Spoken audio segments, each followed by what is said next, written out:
বিচারের মাঠে আল্লাহ পাক যখন মানুষকে ডান হাতে আমলনামা দিবেন, বিচারের মাঠে যখন মানুষকে ডান হাতে আমলনামা দেওয়া হবে, যে ব্যক্তি ডান হাতে আমলনামা পাবে সেভাবে বিজয় উল্লাস করতে থাকবে। সে তার পরিচিত মানুষদেরকে ডেকে ডেকে এভাবে বলতে থাকবে, দেখো আল্লাহ পাক আমাকে ডান হাতে আমলনামা দিয়েছে, আল্লাহ পাক আমাকে জান্নাতে যাবার অনুমতি দিয়েছে।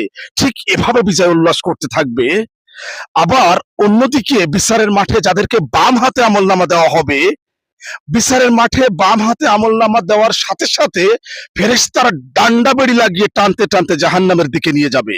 আর ফেরেশতারা তখন এভাবে জিজ্ঞেস করবে, জাহান্নামে এলি কেন? জাহান্নামে এলি কেন?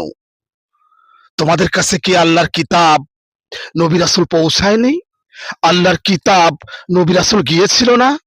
তখন তারা এভাবে বলবে, আল্লাহর কিতাব গিয়েছিল, নবী রাসূল এসেছিল, কিন্তু আমরা বিশ্বাস করিনি। তখন ফেরেশতারা আবার বলবে, বড় হতভাগা তোরা, বড় কপাল পোড়া তোরা।